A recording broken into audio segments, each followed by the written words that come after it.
Kaboom. Welcome back, everybody, to another episode of the AIB show. This is the Mitt, And Dominic. and this is literally going to be a very short recording as the Mitt has a call in 11 minutes, and Dominic has nothing to do for the rest of the evening. It's the You're done with the Amit night, right? episode. You get nothing else doing, right? No, I've got parenting to do, if you What does will. that even mean? Are you helping your kids with schoolwork and stuff like that? Actually, I do. Yes. There's a lot of hesitation in the statement. Do you? I do. I think I call you in a lie here. No. I do. When was the last time you helped your kid with some math homework? Well, school ended 3 weeks ago, so probably 4 weeks ago.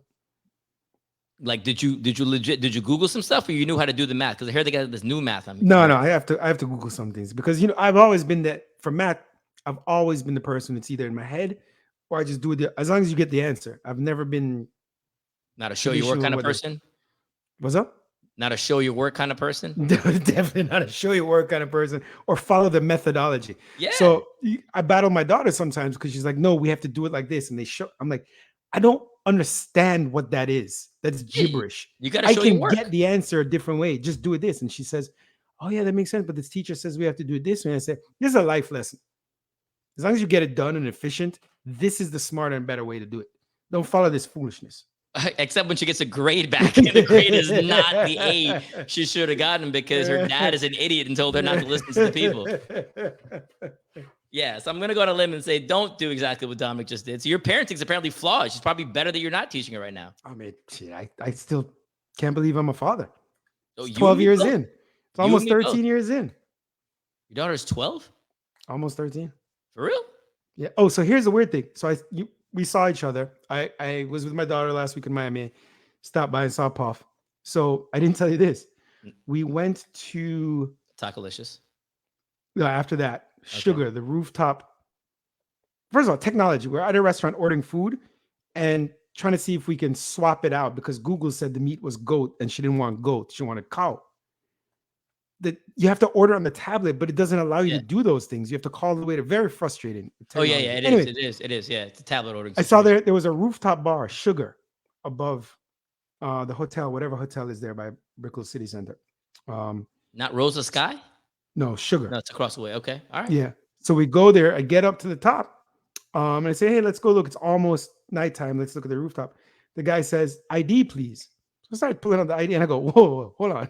So, I didn't click. I pull out my ID, right? It says, yeah. And he says, let me see your ID, please. I'm like, I mean, I know I got that youthful swag, but 42, I'm double the age. Which, by the way, I just found out last week. I'm actually 42. Somehow thought I was. No, I do that all the time. I do it all the time. Yeah. I find out I'm 43. Yeah. It was a little depressing, and confusing. But he asked for ID, and I say, here's the issue. My daughter is not 21. And he goes, oh, she's not? I go, not remotely close. Right? He says, oh, yeah, that's a problem. So I say, you know what? I turn to her, I go, hey, honey, sit down. I'll be right back. I want to check this place out. So you left your kid at the front. I'm going to go check out the bar? Yeah, I had her sit, right? I go check it out, walk around. Come, a couple minutes later, come back, check out the scene, Come back, we leave. She goes, Dad, this woman was so drunk. She was, that's who you left me by. I was like, oh, welcome to Miami. Did you get a drink? Insufficient daddying. No, that would have been ridiculous to go have a drink and leave her there. Ridiculous. I mean, you wouldn't go scope out the scene at a bar and leave your daughter outside. I was like, I literally said to the bouncer, and then I said, check this out for my wife. And I said to her, check this out for mommy. Let me see. Maybe I'll bring her back one day. So hold up. I'll be back. Will you bring her back one day? I mean, it was a little ram, and she's kind of like you, not into that, right? It was a little too many people. Crowded. He means crowded for people who don't know what that ram means. jam. Yeah. So she's not about the crowded life, so that wouldn't have worked out very well for her. No. I still can't believe you're gonna get your daughter like it didn't even occur to you that your daughter is 12. No. Like the inverse of the 21 that's warranted to go into a club. Well done, Dom. Yeah. Well done. But here's the scary thing. Think about Jamaica. Where was the first place you were really going on the regular as a kid? Not a kid. Early mid-teenager. Walters? Yeah, that'd been the first. Like on a regular. Yeah, that'd been the first. Regulars, yeah. I'd say it'd be the first. Yeah. What were we?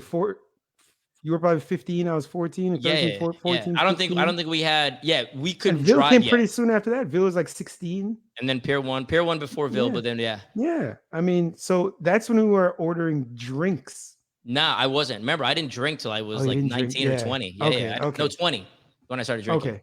But Yes, but I able was to. there. Yeah. Yeah. I was there in the scene. I was the dude who didn't drink, not for any more reason. I was just broke. Damn sure not happening with my kids.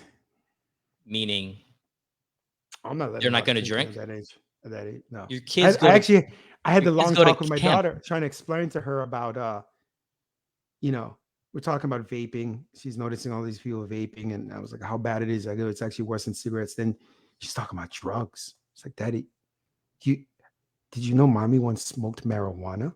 Yeah, Once. yes. The way I said it, she goes, wait, have you? I said, yeah. She goes, oh my God, do we have it in our house? Don't you got like at this point you got like a blunt like in your ear and you're like, don't mind this. So we had to have a long talk and I'm explaining like, there are certain things in the medicinal purposes of it. And, it's like the laws are actually changing. And in most states, it's either fully recreational or medicinal. And she's like, yeah, but some states still don't allow it. That's why it's bad. And I'm like, it's funny what ingrained in the kids about drugs. And I explained to her, listen, for a child, it's bad. A teenager, early 20s, your brain isn't fully developed. Yes. But as you're older, there can be some benefits to it. But it's illegal. Anything illegal is bad. It's what these kids are ingrained with, right? With the system. It's interesting. Interesting. Speaking of the system, I know we got like 3 minutes left. So ACLU, American Civil Liberties Union, posted something. We always talk about labor programs at prisons, and this is true. I know this for a fact. Prisons use coercion. Always talk about labor? I feel like I've talked. Slavery in the 13th Amendment. Oh. How really it's not gone. They're still slaves. Prisons use coercion and exploitation to pay incarcerated people pennies while benefiting from the labor.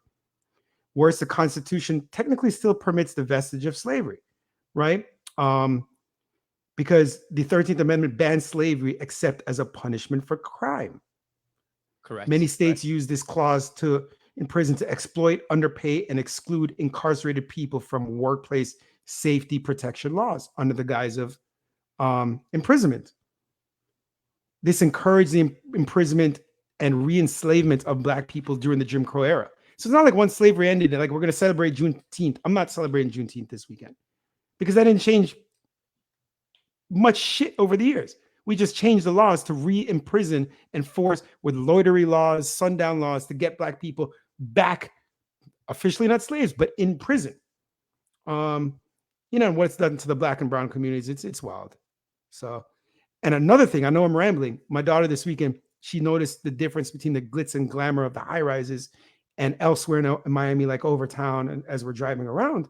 And I explained to her how a lot of it is when 95 was built throughout America, and assuredly so here in South Florida, I-95, they did not disrupt the white communities. They purposely put them in the thriving Black communities. Overtown was a thriving, prosperous, full of arts and wealth Black community. They said, can't disrupt with white people. Screw the Negroes. Put I-95 right through it, destroyed it, forced Black people to go to already crowded Black neighborhoods like Liberty City and things like where what happened, that becomes the crime ridden because there's just too many people, already destitute people. You're forcing people in there. Again, just so many things about this country which people aren't aware of, and we never were, about the ramifications about what was done and how it's still lingering today. No, it's apparent in many places. To your point, that like it's pretty apparent across the board. You see these things, you're like, yep, that's the reason certain things are there. But back in the day, you didn't know why. You assume these areas are just there because, as a kid, right? Oh, look, this area is pretty bad because of whatever. Like you didn't know why, and then like these are just bad people. They're homeless because they're drug addicts, or they're robbing. They're just bad people, and not understanding, the history of what's gone into. Of course, some people are just bad, but everything, all the other myriad of factors that's gone into displacing people, making them homeless, forcing them to commit crimes.